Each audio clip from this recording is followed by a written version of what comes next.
So now we're into the good part of chemical equilibrium, or into the calculations. So there's two types of calculation.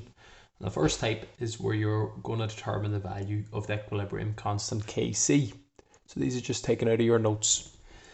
So we'll start off real easy with these two, and then we'll build it up into the more difficult ones. So the first one here, in a reaction at a particular temperature between sulfur dioxide and oxygen forming sulfur trioxide. Now all these arrows, I just don't know how to do them in the computer, are reversible equation arrows. It was found that at equilibrium, the concentration of SO2, O2 and SO3 were that, and that respectively. Now as you can see, it's in moles per litre, so we don't need to change anything there. Calculate the value of the equilibrium constant Kc for this reaction. Now to work out Kc, remember, it's the concentration of your products over the reactants in moles per litre. So here my products is SO3 to the power of 2 over SO2 to the power of 2 times O2. Throw in these values, and since they are in moles per litre, we're laughing. So our SO3 is 0.03 squared. Our SO2 is 0.07 squared. And then our O2 is 0.035. Now we don't give it a unit. Technically there will be a unit in this. It'll be 1 over moles per litre, because these two moles per litre cancel out. But for leaving cert, they're just looking for a value. Can we determine what value what side equilibrium lies on? So throw it into your calculator as you see it.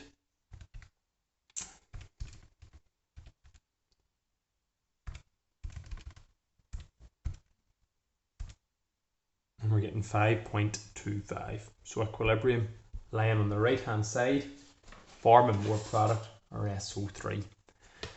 Second one here, the reaction between N2 and 3H2, again, just a Haber process forming ammonia, was allowed to reach equilibrium. Always you'll see a temperature in the proper equations, because Kc is temperature dependent, meaning that there'd be different values of Kc dependent on temperature in a 1 litre container. It was found that there was that many moles of this, so it's 13.6 moles in 1 litre, so we've got my square brackets. Calculate the value of Kc. So Kc, products over the reactants, so our products, NH3 squared over N2 times H2 to the power of 3. Throw in our values. This is generally the questions in ordinary level. You can do this, you're flying. So NH3, so our ammonia is 1.5 squared over our nitrogen, which is 13.6, times our hydrogen, which is 1 to the power of 3. Throw that all into your calculator as you see it. 1.5 squared over 13.6 times 1 cubed, and you get 0.165. So there, Kc is less than 1. On the left hand side, we're forming more reactants and products. The yield of ammonia will be very light. On to the next one now, we're getting more difficult. And for these, we're going to have to learn kind of a layout. So when you're doing these calculations, write in your equation at the top. And on the left hand side, if you keep this in mind, and this will apply to all calculations, these are the ones that you'll be doing in Leaving Cert higher level. Moles initially, change, moles at equilibrium, and equilibrium concentration. And that just means in moles per litre, or square brackets, because they might give us a size of container. That is in 1 litre. So in this, 1120 centimetres cubed of hydrogen measured at STP, placed in a 2 litre flask. So there we can see it's a 2 litre flask with 12.7 grams of iodine. Flask was heated to 700 Kelvin, because Kc is temperature dependent, and allowed to come to equilibrium. The mass of hydrogen iodine formed was 10.24 grams. Calculate the equilibrium concentration. Now if you like, you can make this into a grid. Now you'll probably never do this, I don't do it myself. when it comes to calculations. Just keep them nicely spaced, but for the purpose of the first one, it might be easier. So anything in this here is going to be my hydrogen, and the second column is going to be my iodine, and the third column is going to be my hydrogen iodide. So what have they told us? They've told me there's 1120 centimeters cubed of hydrogen. That's my moles initially of hydrogen. So 1120. To go back to moles using my mole triangle at STP, divide by 22,400. And when I do that, 1120, divide that by 22,400, you get 1 over 20 or 0.05 moles. So just learn this layout. We're placed in a flask with 12.7 grams of iodine. So these are my reactants, that's why I have moles initially of them. So again, 12.7 grams, work out the relative molecular mass of this. It's 2 by 127, it's 254. So divide that by 254. And when you do that, you also get 0.05. So I start off with a concentration of my reactants. Over time, they're going to decrease, like we looked at the start, whereas our products are going to increase. We're starting off with 0 in our products. Flask was heated, allowed to come to equilibrium. The mass of hydrogen iodine formed, so made. So my moles at equilibrium was 10.24 grams. So if 10.24 grams, what do we always go back to? Go back to moles. Moles at equilibrium. Divide that by the relative molecular mass. 1 plus 127, 128. So these are the 3 bits of information that the question has provided me with. And I get 2 over 25 or 0.08 moles. And we will get better at these over time. Now, all the rest we've got to just match up. So if you think about it, we started off with 0 moles of hydrogen iodide, and then we went to 0.08. So the change in that and went up 0.08, and our products will always increase. Now, what's going to happen to our concentration of our reactants? If our products increase, our reactants are going to decrease.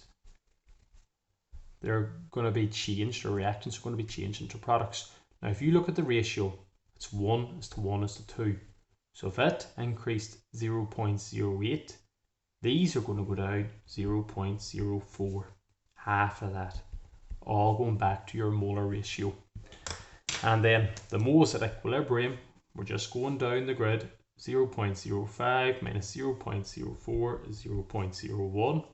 Same there, 0.01. And then our last column is the concentration in moles per litre, because that's what the square brackets denote.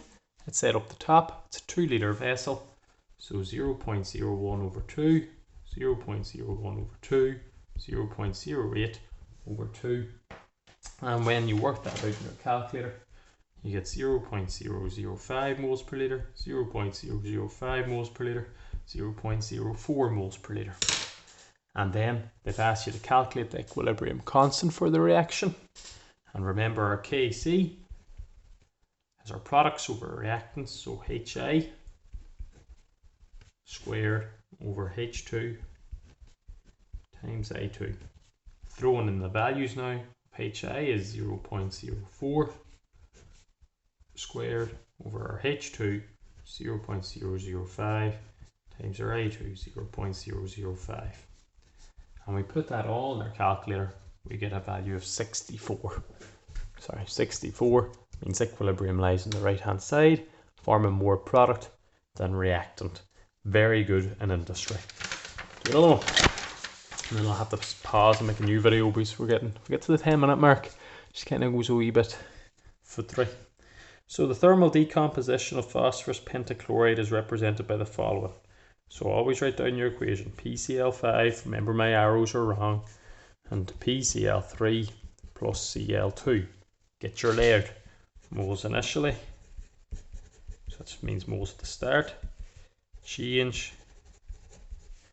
Moles at equilibrium. So moles formed, that is. And then equilibrium concentration. That just means in moles per litre. A lot of the time they'll ask you to find Kc at the start, and then you'll work out these and then throw it back in, you know. But you'll get used to these, and they're lovely, and they're up every year. these style of questions. That's the pink pen done. Get another one.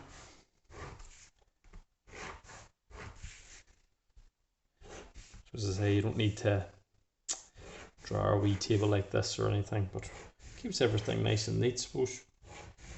It's easier for you to see as well, I think. So, a mass of 20.85 grams of phosphorus pentachloride. That's the only thing we've got for a reactant. Work out the number of moles of it. 20.85 grams. Go back to moles, divide by the relative molecular mass. And what you work out to be 5 by 35.5 and 1 by 31. And when you tally that up, you get 208.5. Run your calculator, you get 0.1 moles. How many moles of product? We have 0 at the start. Let's heat it. 523 Kelvin in a closed 8 litre vessel. So you got to take note of this. 8 litres. The reaction to come to equilibrium at that temperature, 80% dissociated. So 80% of this PCl5 had broken down. So two ways you can take this into account. If 80% of this had broken down, how much remained? And then 20% must remained. So 0.8 by 20, shift the left bracket, we must have 0.02 at equilibrium. Someone else might have said 0.1 multiplied by 80%, and then 0.1 minus that, and you get your 0.02 as well. So that's all they've given us. Now we go back and we fill in our grid because we can work out our change. Once you work out your change, you're flying. So how do we go from 0.1 to 0.02? We decrease by 0.08. What's our ratio here? 1 is to 1 is to 1. If our reactants went down, our products went up by the same amount. We don't need to double or treble because they're all in the same ratio. So moles at equilibrium of our products is 0.08 and 0.08. And then the last thing, have they given us the size of the container? They have. So we want to get back to moles per litre. So 0.02 over 8, 0.08 over 8, 0.08 over 8. So there we get 0.01. There we get 0.01. And the first one, 0.0025. Now, to work out Kc in this, Kc, products over your reactants. So your PCl3 times your Cl2 over PCl5. Now your PCl3 is 0.01 times 0.01 over 0.0025. Throw that all in. And you get 0.04. No units. Equilibrium very much on the left hand side, forming more reactants than products. I'll do another video now soon.